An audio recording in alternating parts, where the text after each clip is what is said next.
Bueno, pues empezamos con la mesa redonda. Encantado de saludaros. Voy a empezar en español.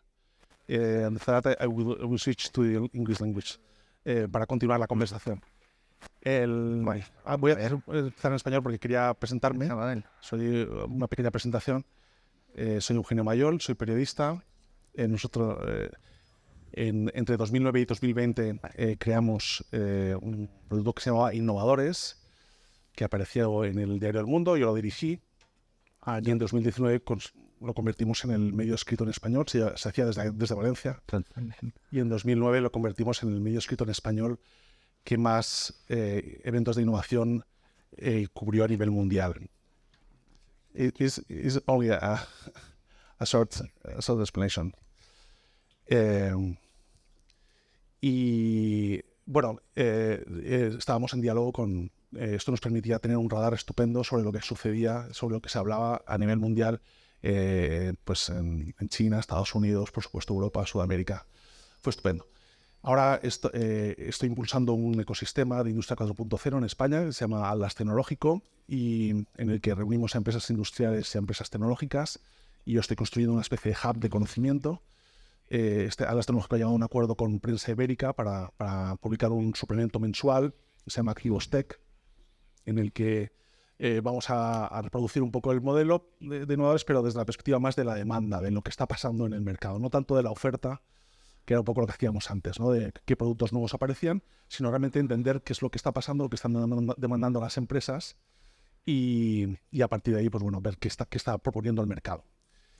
Aparte de esto, soy analista de la Cátedra Ciencia y Sociedad de la Fundación Rafael del Pino. Publicamos cada año un informe que este año lo ha editado Planeta. Se presentó hace un mes en la Fundación Rafael del Pino con mucho éxito de público y con Antonio Garamendi, el presidente de la COE, como patrono, como receptor en nombre de la sociedad. Y escribo una columna semanal en Forbes España. La de ella creo que no le hizo mucha gracia a Renfe. Y también una entrevista semanal en Innova Spain, pues un poco para que me situéis. I'm very pleased to meet you, to have you here. Information professionals like me, the usual thing is to approach scientific technology and innovation without considering the question of the territory which is produced. We hear about the corporations present us their new products and services, but if we follow the tile to the beginning of the innovation, probably we will find a question of territory. Where it's made the ideas, where the search, the people that has had these ideas is from an institutional and research institution, have links with the territory. So I think is in the other hand, the CCBD incorporate the territorial factor, and I think this is the main question, and now we have to talk about. So Andres wrote me days ago, and he asked me, or he suggested me to rewrite the questions. Hear the speakers and rethink your questions. Are good questions, but please, it's possible. So, in fact, I have rethink the questions. So, guys, new questions for the debate. But the first one I want to make to Andres, because he told me that he was joining us, but it's not necessary to sit with us. The first question is about this concept you use of the places that doesn't matter. Is Valencia a place that doesn't matter? Yeah. I think I can talk like this with a microphone. I mean, this is probably not a question that you should ask me. The question is, do places, as a place like Valencia, doesn't matter? My argument is that the places that are considered not to matter, they matter from a political point of view. But we have seen that Ron was presenting his classification of regions, and Valencia came out not as in a complexity loop, like Madrid or the Catalonia, or especially the Basque Country. It came out in a complexity trap, I would say a low complexity trap. Not very different from what we find in Extremadura, or what we find in Galicia, or what we find in Castilla-La Mancha.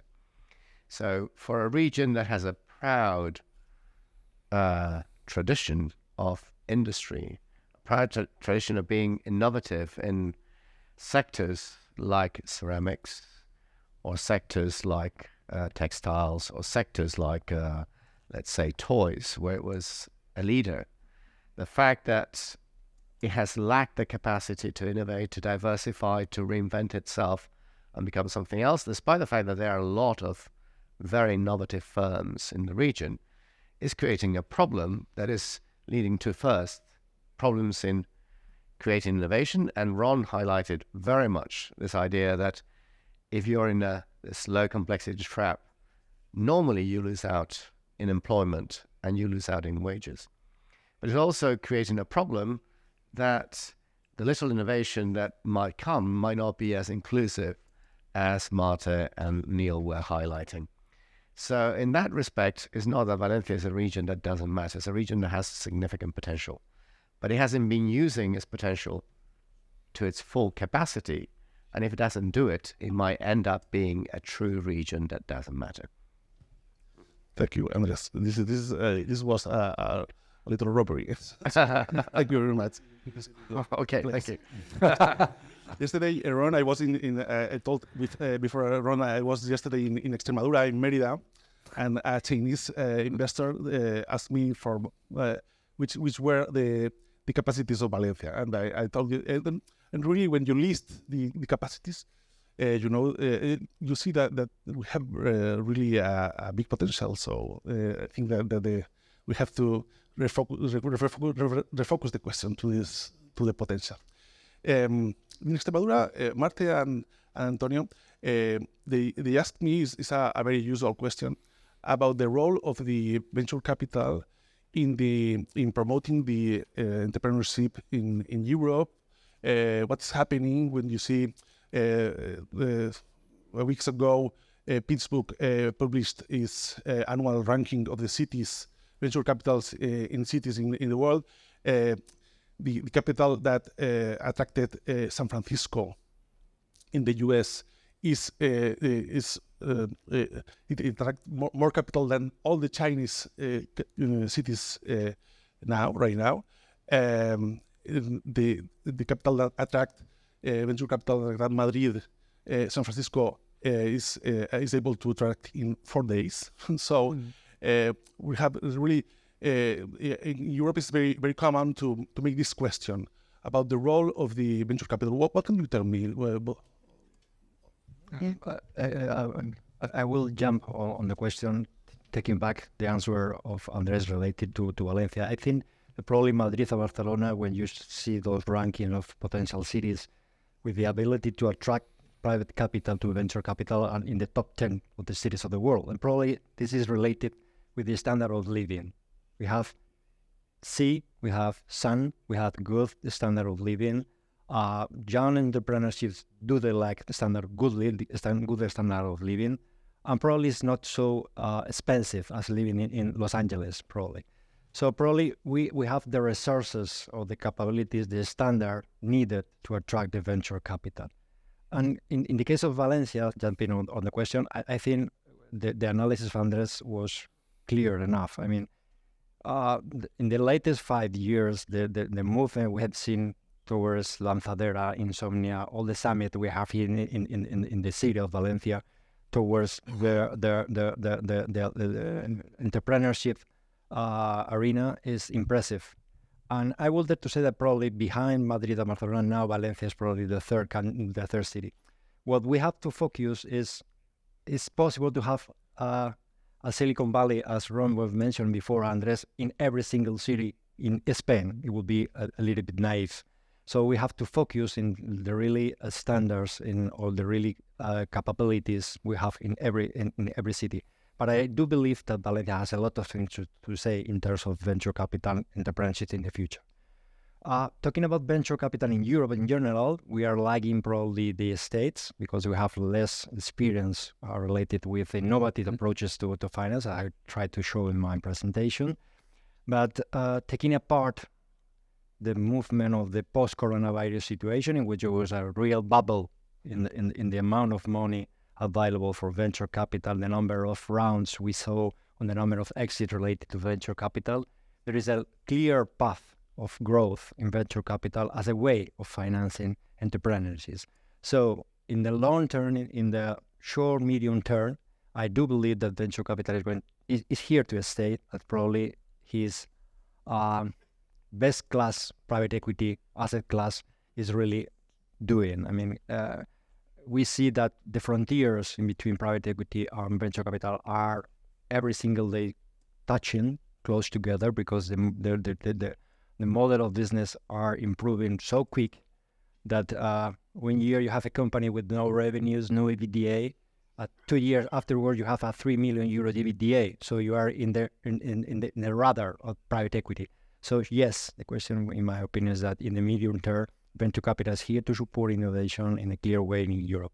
Are you Yes, optimistic? I can build on that. Thank you so much. Well, we also see that venture capital is able to sort of fill a void that is there, that is not covered by other types of capital. So I would say yes, in building on that venture capital is extremely important for entrepreneurship and in order to build that. What we're seeing maybe is that we need to build on what Ron was talking about in his talk, is also to see how we can create those international linkages and build on those further. Because, for example, when it comes to what we're witnessing now with eco-innovation, greener or digital innovation, we see that is not something that is just happening in Norway or in Sweden or wherever. It's a global issue that we need to tackle, this twin transition. And we can see that for the entrepreneurs and the SMEs that are able to successfully launch new eco-innovations, for example, they're the ones with international connections and the ones that also are able to build those not only financial divides, but also are able to build on the capacities and building on the knowledge. So I think that we also need to start looking not only at the venture capital from being in one territory and how they can support it, but also how we can build those international linkages. That's crucial and that's very important. And just another thing, because last week I was a moderator at a panel in Norway on in venture capital and also enable entrepreneurship. And what they did there, and that's building a little bit on my talk on inclusivity, they try to open up who's able to get the hands on this venture capital, and they did pitching, but everybody were invited to join these pitching sessions. They came in to this room, and in front of judges, they were able to pitch their ideas and launch, and won 1 million Norwegian NOK to sort of venture capital to start their businesses, right? So there's something about creating those spaces where people can also meet, if it's internationally, like Antonio was talking about in your talk, that we're going onto digital different platforms, or if it's also locally to build those capacities. Because the fear is not that then people will be left behind, but in order to sort of create those opportunities. And the last thing I want to say is that we also need to think about now, I will talk more later, but for now in your question, is that we need to think about innovation as not only this radical high tech that's also been mentioned many times here today. Maybe we need to broaden out what is innovation. It can also be social innovation. It can be different types of what we think about as innovation, not only high tech. It can also be creating more well-being. It can be creating better places. It can be about integration. It can be about inclusion. It can be different types. And then we maybe need to have different measures of what we think about, not patenting. I've done a lot of work looking at foreign-born workers in Norway, and they've created businesses. One of them, Tugushan Alp, came to Norway from Turkey, and he thought, okay, this is what we have here is not really good in terms of salad, the quality of food. So he started his own company. He's producing now every month, not in an old bomb shelter. He's producing horizontally. What is it? Yes, with lights, hydroponic greenery, and he's producing 30,000 salads each month, and he's selling all over. But it was tough to get in there because he was foreign. He didn't have the networks. He didn't really tap into there. So we need to think differently. What is innovation? Also in international networks. But to answer your question, yes, venture capital is a big part of that picture. think the problem is how to scale, the role to help scaling the companies. No? Yes, exactly. Neil, I was 2 months ago in Oxford. When you arrive to Oxford, the first impression when you leave the railway station is you find some business schools. It's very interesting. And then I arrived because I lived in the Christ Church College. So it was a big contrast when you have this. How you really managing this link between the high level in research and the business world and the capital. How are you linking? Because you have talked about this in your speaking, and I think it's very interesting how you solving this relationship. Yeah. So so Oxford is a small town basically, and I think it's a really instructive model of innovation because it's a model where we haven't been very good at sort of commercializing what's going on there. So, wonderful scholars in places like Christchurch are producing world-leading sort of innovations, but it's not necessarily being sort of commercialized. At least it's not being commercialized in Oxford. And there's a number of reasons for that, right? One is the nature of the sort of incentives for the academics who are there, which is sort of problematic. But the other reason is, and I just reflecting back on the conversation we've had about venture capital, is that there's a sort of so I have a good friend who has a VC-funded data science business, and he's nothing to do with the university, but he started it up in Oxford, and he's a successful entrepreneur. It's his second business. He has very good famous investors we would have heard of now. But at the time, he's tried to start up in Oxford, and the first thing people said was can't you just be in London? London's just that bit bigger. It means we don't have to get on the train. Actually, the price difference is London's cheaper. Airport. Has airports. Yeah, has airport. Well, actually, so we do have an airport in Oxford. It's Oxford International Airport. It flies to London. That's it. It's a sort of, so we have a sort of, basically, so the venture capitalists were basically saying, right, we need to sort of, we need some scale if we're going to make investments. And this is, I think, very interesting reflecting on the answers to your previous question, because venture capital is a trap, right? And if you build up thick sort of concentrations of venture capital, then that's the type. If you have a place with lots of venture capitalists, then they tend to have a very local sort of search remit. They will look for firms locally because they don't want to travel somewhere like Oxford, because it makes the sort of intensive monitoring of these firms difficult, or at least that's what we say in academia. It might be different in real life. And this creates a trap, because if you're a venture capitalist, you want to be located near the tech firms, and if you're a tech firm, you want to be located near the venture capitalists, and so you end up with this difficult situation where it's hard to sort of break out of that trap. Now, the recent evidence suggests that partly because there's sort of more dry powder, there's more sort of money which can be sort of partly because venture capitalists are looking, are maybe more digitally enabled now. The venture capitalists are looking a little bit more further afield and starting to build more sort of international rather than very, very localized alliances, which is going to be challenging for people like me as an economic geographer who thinks that everything is locally bound. But it does create some sort of opportunities for Andres' sort of, places that don't matter. But let me just finish off by just sort of comparing. So Oxford, not a great example, whereas actually Cambridge has been done much, much better at this sort of stuff. And a lot of that is because they went with the sort of, part of that is because Oxford, we had an industrial base around car manufacturing, so minis are made in Oxford, and it was sort of largely ignored. In Cambridge, there was a sort of pharmaceutical industrial base. It was much better linked in to what was going on in the sort of research base, and it's been much more successful at driving growth. Interesting to follow. Ron, let's make it more attractive the regions ecosystems, more sexy for the investors. Is the smart specialization strategy still appropriate, do you think? Or should Europe promote formulas for greater interrelation between regions? Is that possible in the current institutional framework? What do you think about this? Sorry, I missed the first. The first question is the smart specialization. Europe really decided to promote this smart specialization. Is a question that it has been debated for years. So do you think it's still a good strategy?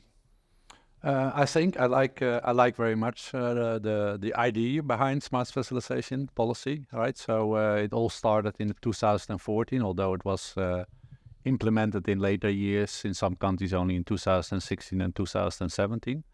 But yeah, I liked very much the idea because it's really taking into account the type of capabilities that you have, right? So so it's a non-one-size-fits-all policy. You should try to set priorities, so you also have to make choices, and you have to see to what extent, what type of local needs are there, and what type of capabilities are around. So I really like the idea very much. Now the experience so far with smart specialization policy is very much mixed, right? So of course, for us academics, it's a gold mine because we have more than 200 smart specialization strategies in Europe, right? So we can really go into those documents and see, okay, what are they doing? What are they prioritizing? And does that make any sense, right? So so some of them indeed might still go for Silicon Valleys, but I must say, I think I'm very pleased to see that that is not often the case. So that's already a good thing. And in line with smart specialization policy philosophy. But there are also regions that go after activities that they have no relevant capabilities in whatsoever, right? So and then of course we can identify those and make them aware, expose that, and then see, okay, maybe you have to reconsider a bit the strategy that you want to focus on. Many regions make actually very good choices. Right, so they're really on top. Like, I mean, if I have to name one example here in Spain, for me, Basque Country is a prime example of how to do it. And so they have a very good and explicit strategy on where are their strengths, how can we move on, not just stick to the specializations that you have, but use them to move into something new, to upgrade your activities, and they did. I think they did a terrific job in that respect. So let's say the experience so far are very mixed. What I think is really a missed opportunity in smart specialization so far is that they don't think about connections to make connections to other regions. And the funny thing is that it was part of smart specialization strategies from the very beginning. When it was implemented in 2014, also regions had to make explicit with whom they would connect and why. And almost none of them did that, right? So in practice.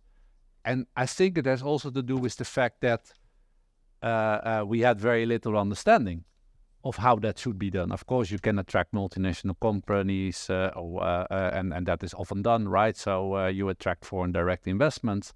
And then you say, okay, that's the connection that we have to make, and we have to upgrade our participation in global value chains, things like that.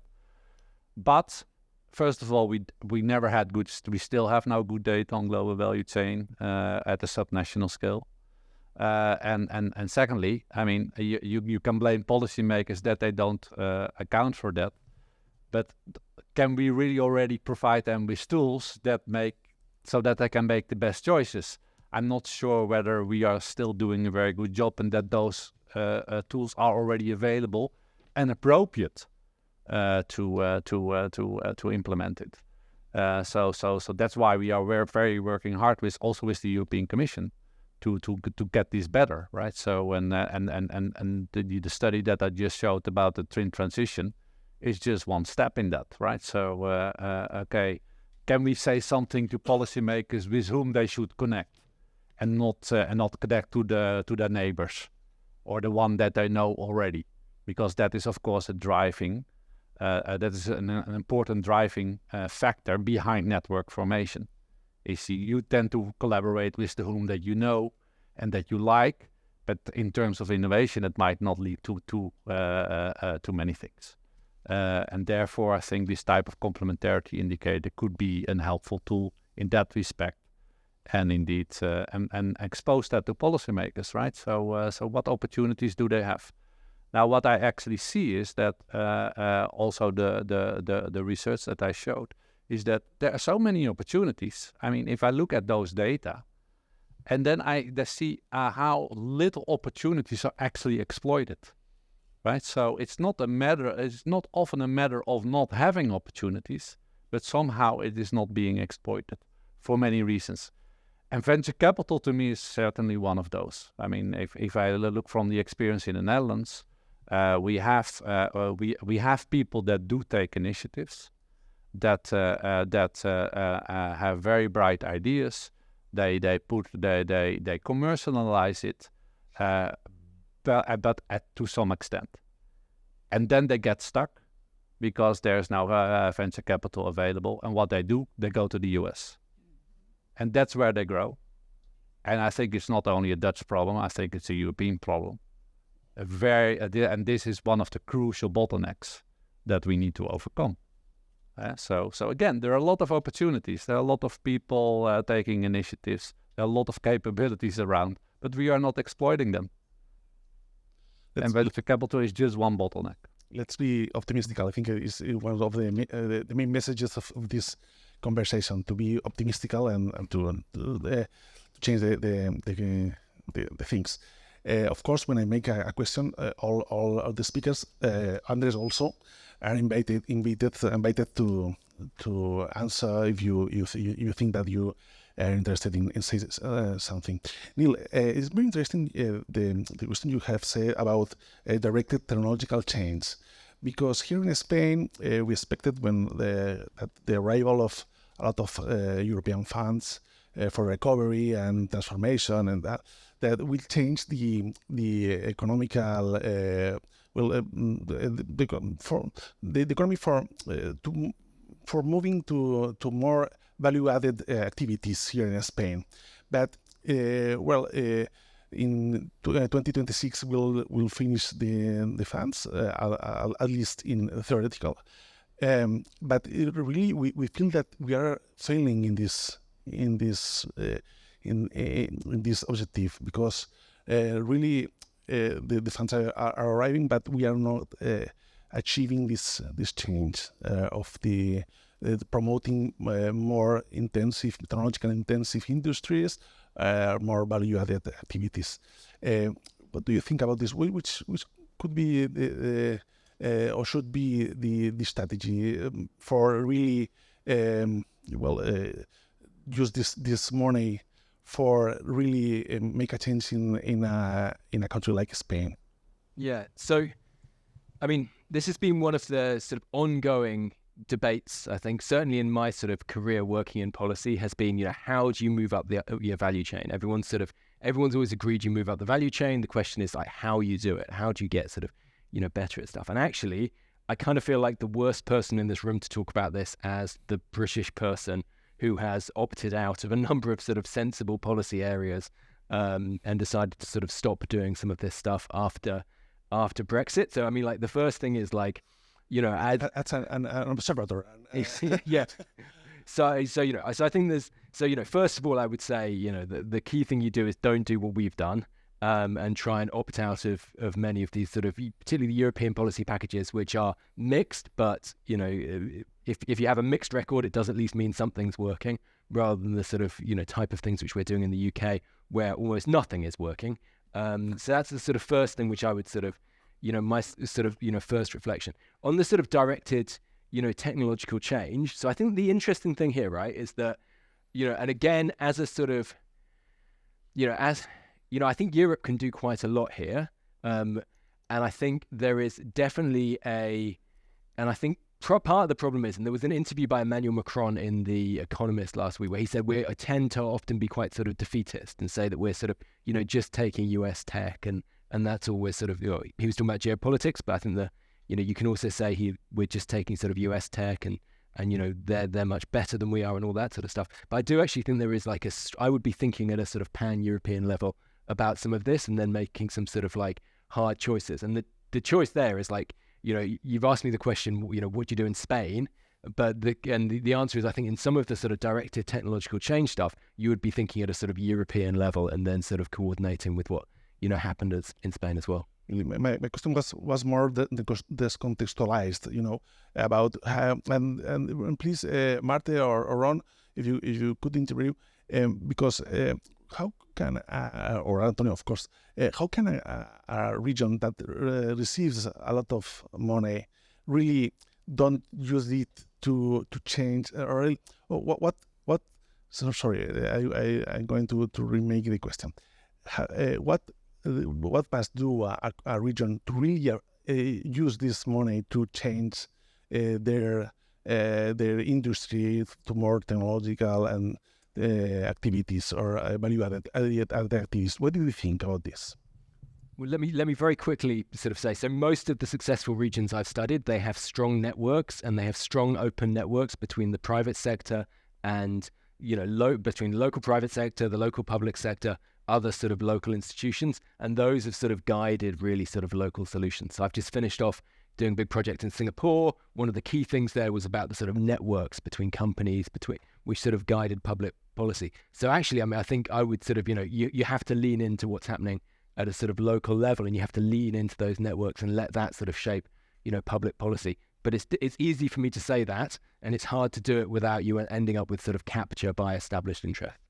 Yeah, I would probably add that after hearing this morning key messages from Ron or for you, probably this idea of not using the funds, the available funds, just for the sake of using those funds, but hearing those guys that are making studies in the terms of, okay, let's focus on your strengths. Let's focus on the project you really can do. You cannot be Silicon Valley again. You can be an expert on biofuels. You can be an expert on cereal. You can be an expert on whatever you can be, or you can't be because of the boundaries. This is first. Secondly, in my opinion, is the idea of let's try to stop this idea of the micro atmospheres in which you are surrounded by the same guys in the same area, in the same region, investing in the same projects. I mean, it's quite clear for me after hearing, I think it was in your map, that there is a clear need of internationalization in between projects. So it's very difficult to innovate, to make projects that really break that trap of money-driven decisions, but not focus long-term. If you don't connect to the other guys in Europe, other areas in Europe that really are specialists in the same area you are. So if you are only looking or you are building project because you need to spend that money because you have been granted that money and you have to dedicate that money on a regional area, probably you're building this niche, those clusters, these lock-in problems you were mentioning this morning, without thinking that maybe the solution is not here, it's in Poland. You are from Extremadura, as he was mentioning, etc., etc. It's difficult to say. You have to have the big picture, and probably one idea is you have to listen to the guys that have been analyzing this from a long-term perspective, because for me it's quite clear 2 or 3 messages from this morning presentation. Can I say something on that? I was talking about smart specialization policy and the strategies, right? And we look at the strategies, but that is what they promise. Now we look at where the funding is going, right? So when we did some studies on that, European Regional Development Fund, right? Most of those funds are really focused in smart specialization policy. And what we find there is that they put lots of money in the type of activities they're all heavily specialized in. So it's not about innovation. It's not about creating something new. So it's about that vested interest, powerful players inside the region get hold of that money and they use it and they invest it. So it's just by following the money. So it's so to promise something in your smart specialization strategy is one thing. And then, it doesn't look that bad, right? So they really follow kind of the philosophy of smart specialization policy. But now where's the funding going? Do they really invest in those kind of activities that they promised in the smart specialization strategy? And of course, there's no control from the European Commission on that, right? So, and actually you can just follow the money and see where in what type of projects they invest at. And it's mostly focused on strengthening their own specializations. And from an innovation point of view, or even from an economic point of view, does not make that much sense. Why would you support financially through policy, the ones that are already best off? Yeah, very interesting question, because really is a very big debate about the rewriting of the cohesion funds in the next budget, the 2024, I think 2031, I think is. So what do you think about this? What we should change in this area? I think it's better you ask Andres, because Andres, I think we're focusing far too much on the European budgets. And we have to bear in mind that European budget represents 1% of GDP in Europe, of which 1/3 goes to cohesion funds, 1/3 goes to agricultural, and then innovation, if it's lucky, it gets about 4 to 5% of the European budget, which means 0.04% of the European GDP. So in terms of innovation, relatively little can be done from Brussels. It can create the networks which are actually covering a big problem, and that was also very clearly highlighted by Ron and the importance of international networks.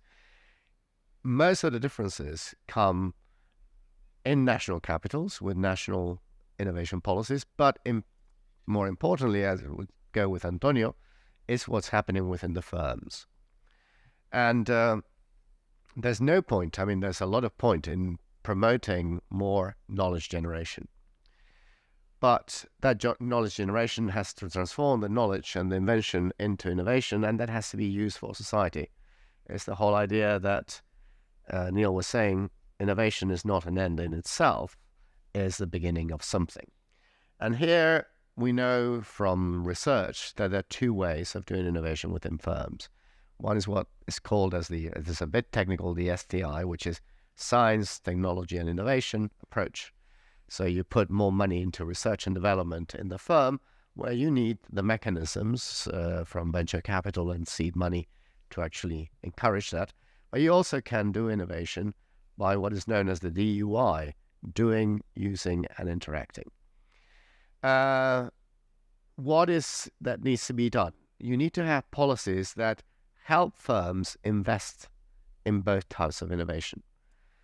And that implies not reinventing the wheel. I think Ron highlighted it, but also Marte and myself before, the idea that you have to start from what you have. But that shouldn't mean, and Ron has said it very clear now, it shouldn't mean just staying put and reinforcing what you have. You should start from what you have by including, on the one hand, more complexity, promoting more complexity, and on the other hand, moving to related sectors, transforming your economy into something new. Valencia cannot keep its economy based on toys and shoes and ceramics and textiles, because it would be something that would condemn the region to being a backwater in the future. But it can use, and this is where it becomes the positive, this traditional industrial base, the contacts that it has outside, the tradition of Valencian entrepreneurs in connecting to other parts of the world, to use that to transform itself into a fundamental hub for something that is related to ceramics and textiles and shoes, but is fundamentally different. I'm going to put one example, and if you allow me, which is, for me, it's a fantastic example in a region that is not the most innovative in the world, which is the Canary Islands, which is the port of Las Palmas. The port of Las Palmas was a port that was mainly a staging port to allow ships that were doing the return from Asia to have a stage before getting all the way to the European ports of London and Rotterdam and Antwerp. But once you have bigger ships, there's no need to stop in Gran Canaria. There's no need to stop in Las Palmas. So the port was languishing. So what happened? They decided, well, we can use it as a repair ship to repair ships.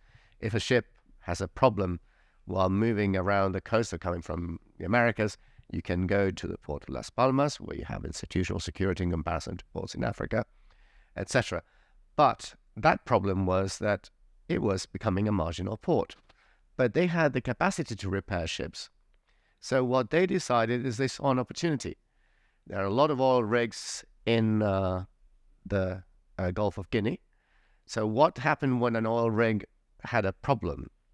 They were towed away from the coast of Nigeria or Equatorial Guinea into Marte's city, Stavanger, which means a big trip around the Atlantic to Northern Europe with the ecological consequences, with the cost and the lack of capacity in Stavanger. Less than halfway, you had Las Palmas, and it became one of the main ports, if not the main ports, in the world for the repair of oil platforms. And one now from that, they are starting to use that capacity to repair oil platforms because they can anchor big platforms in the sea to transform and use that technology that they have gathered in order to make offshore wind farms in a much better way. So starting from just repairing ships, they have become something that is completely different by using much greater complexity and moving to related sectors. Thank you, Andres. And I have two more questions, and let's hear the questions of the audience. The first one is for Ron. Ron, you really shocked me when you show this slide about the complexity of the sectors, the activities, because really that the more complex activity is making movies, really shocked me. More complex than telecommunications or programming. Well, it's really you're moving against the wave, you know. So let's think about this. About what really do we think about the complexity of the sectors? Really, can we create or can we really innovate in sectors that are more complex than we think in the first sight? You know, really, it's possible that we have nothing, or we are very concerned in deep tech, in CRISPR, or things, this activities in the frontier, technological frontier. But really, we have access to activities that we think that are less complex, but they really AI, or they have the possibility to give us new opportunities. Yeah. So when I think about that, about deep tech, to me, it's another reformulation about building a new Silicon Valley, right? It's the same kind of terminology, and that should not be done, right? So indeed, what I think is important is that you have to increase the complexity of your economy, and some regions start low, and other regions start high. Of course, the more complex, the more you move into more complex activities, the harder it is, because it's really hard to master these type of capabilities.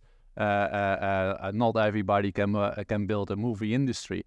Not everybody can be the most advanced in producing machines for chips technology, things like that, because there's only room for a few players. And why? Because it's super complex.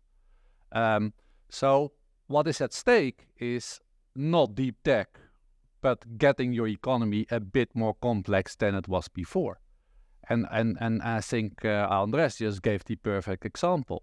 So it's about upgrading your own activities that you have, make them a bit more complex, right? So by investing in knowledge and research, and at the same time also try to make more diversified your economy, preferably in a bit more complex activities than you already have, because that would bring higher economic returns.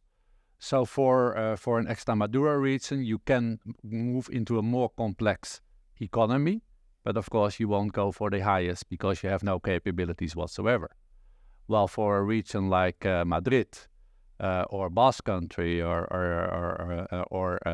Catalonia, it would mean that you aim higher because your economy is already more complex, and what you have to do is make it even more complex than it already is by upgrading the activities that you already have, but also in moving into those activities that make your economy more complex. Forget about the ones that are of low complexity, because why would you need them?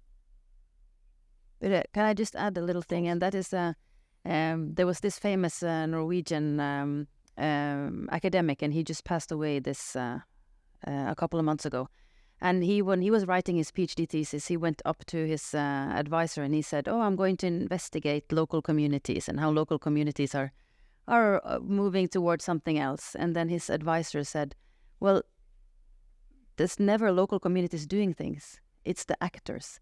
Find the actors, find the people. It's always about people doing something and changing and coming up with great ideas. So it's about finding also those actors and see how can we, like you mentioned, use their competences or upgrade education, upgrade their capabilities to do something else." And that's why we also need to include everyone to be part of that journey moving forward, and to see how can we empower them to do so. And often that happens very locally. Like some of my colleagues have looked at the collaboration between, for example, universities and companies, and they've seen that it's mostly quite low threshold things. It's about connections. It was said by Juan in the beginning today, amistad is what's moving the world, right? So we see it's about these connections and building those connections and creating those connections. And that could be, to be very concrete, an example that the research has shown from RUN-IN, the role of universities in local development and innovation, a big EU project run by my colleague Rune Dalfitjar, was that it was about giving guest lectures, coming to the universities. You have here in Valencia Eugenio, which is also about creating those connections between industry, academia, and students want that also, to see how can they use their skills, how can they be translated into something practical. So I think it's a lot about creating those aspects, because innovation is in essence a social process where people with different competencies meet in order to solve something. And that could be a new product, a new process, a new organizational method, or new marketing, but it is a social process, and we should keep that focus as well. Could jump also over this and related to the animation and the movies industry. I think I completely agree that it's not only complex because of technology, that is also because of technology, it's because of coordination of people. And I think Ron put the point there.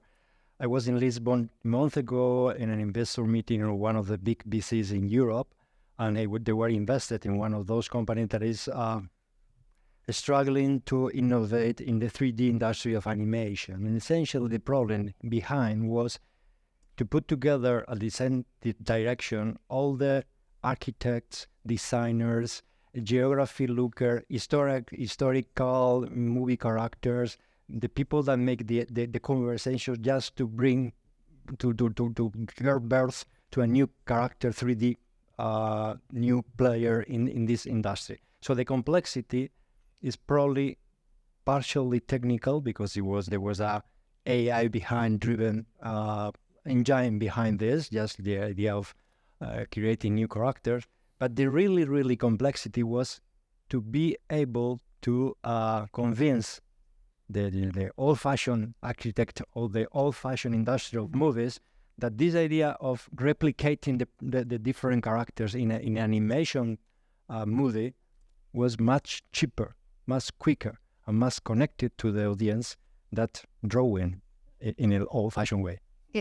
Just one comment on that, because in last week in Norway, they were showing Star Wars movie in Oslo, the capital, and it's attracted, I think, 6,000 people. And you might say, why would 6,000 people come and see an old Star Wars movie? Beats me. But it was because they had the symphony orchestra in Oslo playing the music to the Star Wars movie. So sometimes innovation is also just about maybe the same in a different wrapping. It's about making new combinations, and this recombination, right, that attracted so many people, and it was just building on the same. So. In the movie sector, the cloud hyperscars will do this job to connect all the people, all the sectors. And my last question is for you, Marte. because really I really love the story you have talked about, this gender bias in the arrival of the entrepreneurship to female entrepreneurship to the market. And the question is about territorial bias, regional bias. Is possible that in the investor market, in VC market, there's some regions that have more opportunities to arrive to investors than other regions? Is possible, or is only a sensation of the southern regions in Europe? So your question is if there's differences in regions in terms of If gender you're an investor and you have this Labov moment, yeah, and you don't see the yes, if it's possible, if is it possible that regions that now have more difficulties to arrive to the investors? Yes, of course. I think it's an element of that what Neil was also talking about, right? So in Oxford and your friends starting up there, I think we also see that in other parts of the world too.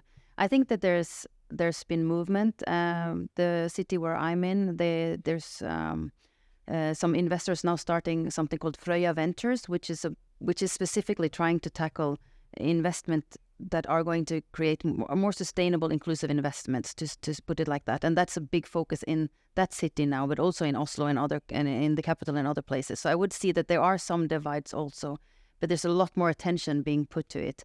But we do see that, at least from the Norwegian side, I see it also that if you are in the big cities, you're more likely to get your hands on that kind of money. And we also know that there's a difference in terms of what kind of money you would get. In the more diversified regions, you have also maybe older money, if you could say. In some of the newer, still you could see in Stavanger having maybe more younger money, where you are applauded by building a company fast, selling it, and then that gives you a picture on the front page of the newspaper, rather than maybe building something long term. So what we really need to think about here is also long term capital, which we need to have a mind to, because we often more think about the fast investment. But as Antonio was showing in your slides as well, the venture capital, after 10 years maybe, or after 20 years, you can really reap the benefits, but you need to sit in for the longer haul. And that's maybe a tendency where we've seen, at least in venture capital, is a bit quicker or not that longer. But I think that's shifting. What do you think about that long term?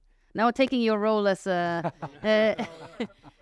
I'm curious to hear if you think about that long-term perspective. Typical investment period of the venture capital is 10 years. It's 5 years deployment of the capital, 5 years of crop acquire. So probably for certain industries you can accelerate this. There are certain certain industries in which you can have shorter returns. But in the end, you have to take into account that you are putting money in certain moments of the company that needs time to develop. Yeah. So it will be naive to think that in 2 years' time you can have a big jump. Exactly. To transform a company on a seed situation, company, no revenues, no team, no international channels, to a company with 6 million EBITDA with an international footprint. So you need time, and this is the bet of the venture capitalism. That is, if we sit early in certain industries, and we played this kind of Russian roulette in trying to choose the big projects. You can certainly have rewards because you are running risks essentially. Yeah. So I don't figure out a scenario in the short term that you can shorten the period of return of the venture capital apart from 3-5 years, because you will be talking of another kind of project, not pure venture capital, not pure entrepreneurship. Even for private equity, that is the latest stage of the seniority of the project, you need time to change the management, time to change the product, time to innovate.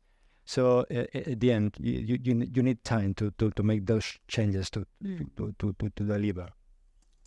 So thank you very much, because really I think I only make one or two of the questions that I announced you. Now we are really want to hear you, to your questions of the people. Really you have talked about a lot of subjects, so we think that is very interesting. Really is a team, as a very special team of these three professors. Please. Hi, thanks. First of all, thanks to the Foundation, CaixaBank, and the speakers. It was a very interesting morning. I have two questions. First, until now I've heard that Americans create,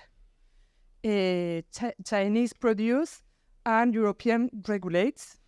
I don't know if you share this vision and if it's going to change seeing the China evolution on investment. And the second, which is for you the key of success, because we have talked a bit of education, maybe it's culture, or what should we do, Valencia and Spain, to be inspired for the success countries that are on the top of innovation in order to move in those directions. Thank you. For any person, you directed, sorry? And well, this formula has changed now. It has a new version now that is Europe works in weeks, US in days, China in hours. So who will this? So I mean, I can take the sort of global picture. So we've actually just done a study looking at what unicorn firms do. So thinking about Antonio's sort of presentation, and actually it's quite instructive because the ones which are doing the really innovative new stuff are largely in the United States, so the unicorn firms there. The Chinese unicorns, they are often just simply adapting essentially US business models or tech for sort of domestic markets. That's the case across a lot of East Asia.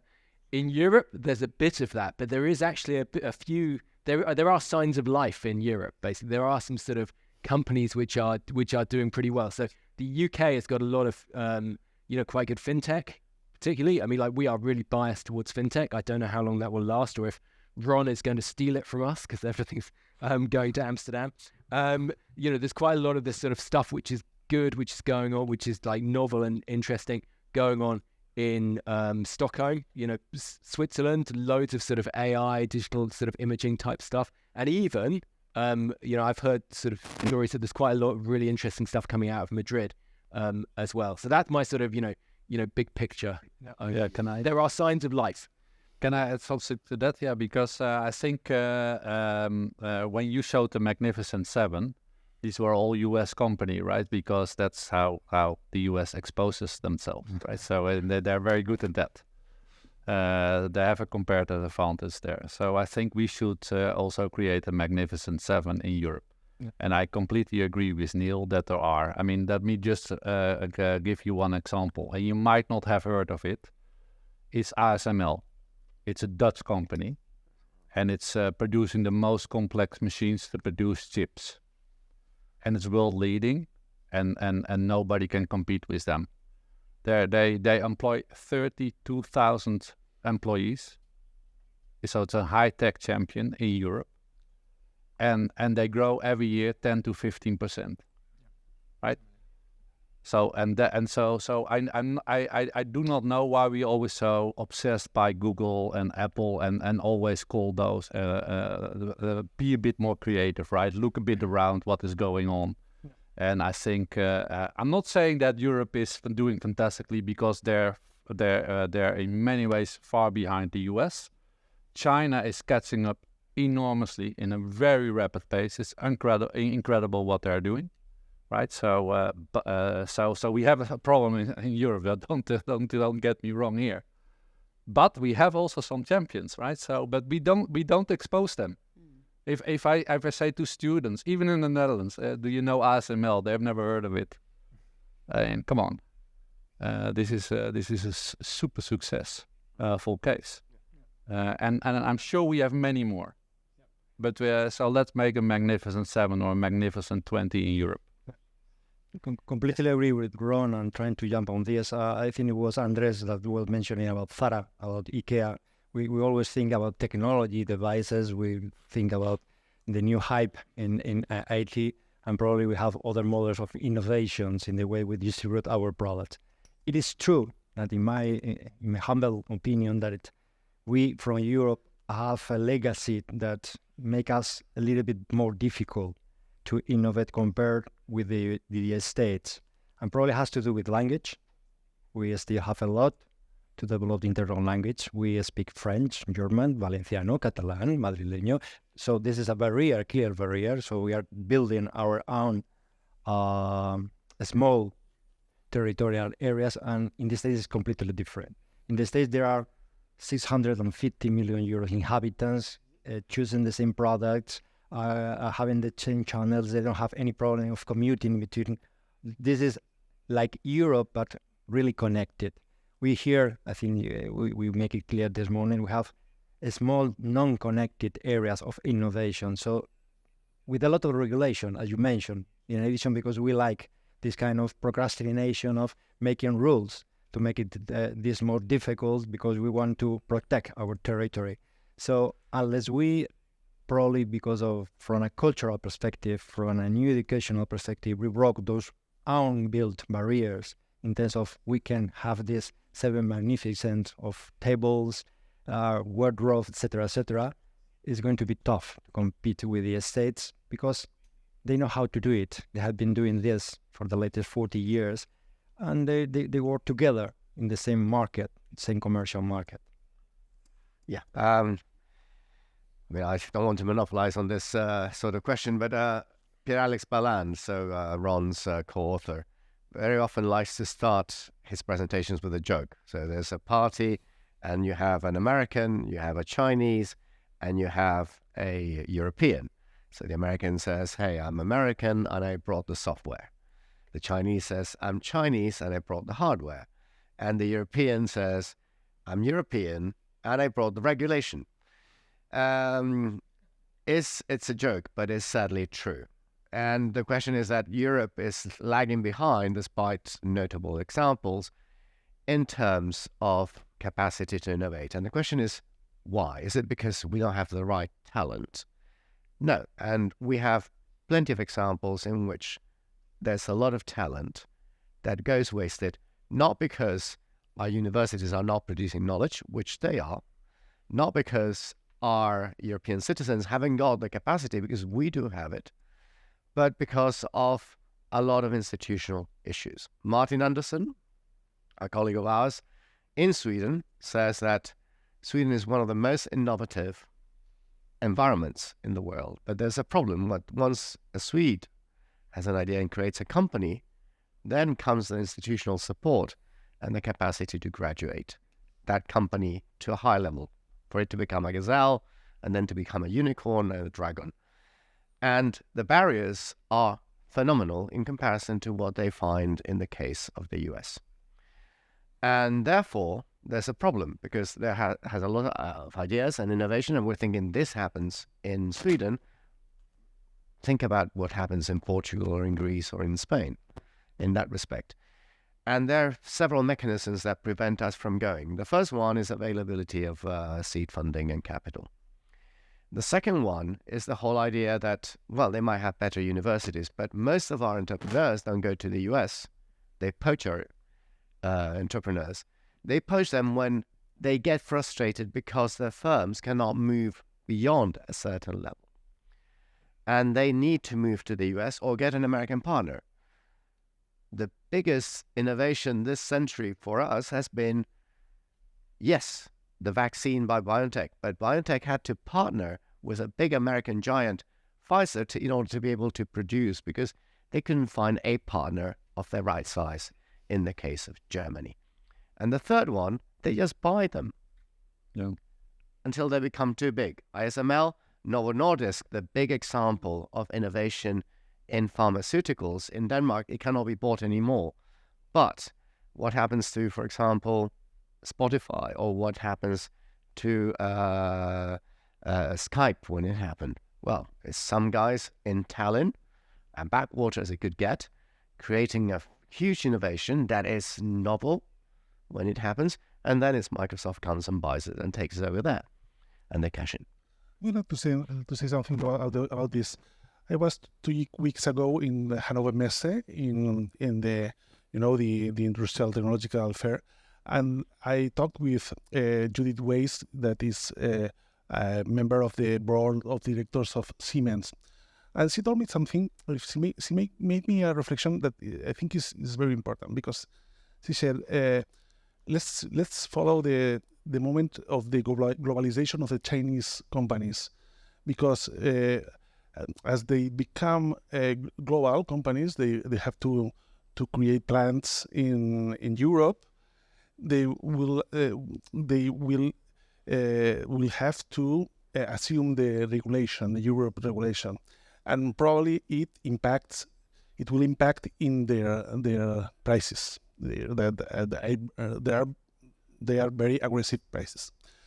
Yesterday I was in Extremadura, in Mérida, and in the event where I was, there were 10 CEOs of companies of the electrical vehicle sector, and they were thinking of they were talking about their strategies of creating plants in Spain and in Europe, and all of them talk about the regulation and about the problems with the local governments. What about they want to produce very quick, very rapidly. So and they see that they could find problems with the labor work, and so I think that this reflection of Judith Weiss, we have to